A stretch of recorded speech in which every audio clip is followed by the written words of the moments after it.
Avant de commencer ce tuto, n'hésitez pas à vous abonner, à liker et à commenter, mais aussi à activer la cloche pour recevoir une notification dès la sortie des prochaines vidéos. N'oubliez pas que la chaîne a besoin de vous, alors n'hésitez pas, si vous le pouvez, à nous soutenir en cliquant sur le lien donation dans la description de cette vidéo. Merci à toutes et tous par avance. Bonjour à toutes et tous, Apple en a aussi profité sur cette version 11.2 pour améliorer la fonction Capture Recording qui devient maintenant Capture Flashback. Alors quoi de neuf, me direz-vous? Si vous étiez un utilisateur régulier de cette fonctionnalité, vous savez certainement qu'elle ne fonctionnait que sur du MIDI. Mais heureusement, vous pourrez désormais aussi l'utiliser avec de l'audio.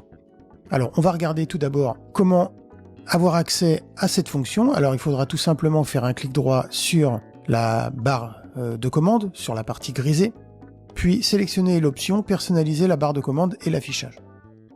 Ici, il suffira ensuite, pour faire apparaître le bouton dans ma liste de boutons de ma barre de commande, et bien de cocher cette option, Capture Flashback, et de cliquer à l'extérieur de la fenêtre qui s'était affichée. On voit ici que le bouton Capture Flashback est grisé. Donc quand il est grisé, ça veut dire que tout simplement, il n'a pas de données pouvant être restituées dans la piste concernée. Mais on va regarder tout d'abord comment ça fonctionnait juste avant pour du MIDI. Alors pour le MIDI, c'était très simple. Il suffisait tout simplement, et même sans lancer la lecture d'un projet, de jouer quelque chose.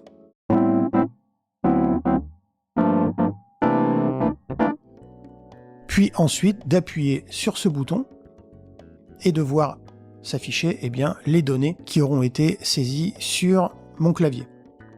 Ici, ça marche donc sur du MIDI, mais maintenant, comme je vous le disais, ça fonctionne aussi sur de l'audio. Et là, de façon tout aussi simple, vous lancez la lecture comme ceci, et puis vous enregistrez. Alors ici, je vais enregistrer ma voix, mais bien évidemment, ça pourrait être n'importe quoi, une guitare, une basse, enfin tout ce que vous pouvez imaginer.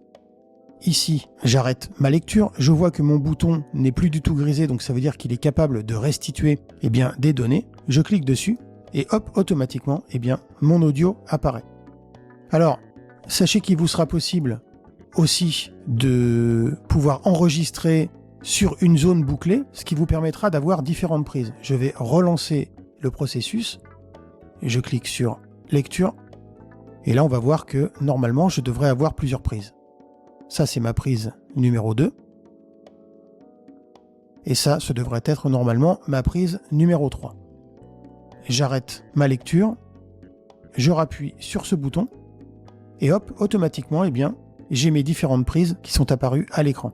Alors sachez qu'il est possible d'utiliser un raccourci clavier qui vous permettra d'éviter de faire des allers-retours avec votre souris sur le bouton de capture flashback.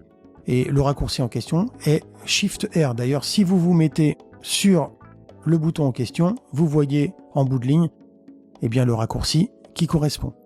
Voilà pour cette petite fonctionnalité qui était quand même très attendue par les utilisateurs de Logic, puisque en n'ayant que la possibilité de restituer du MIDI, jusqu'à présent, on était resté un petit peu sur notre faim.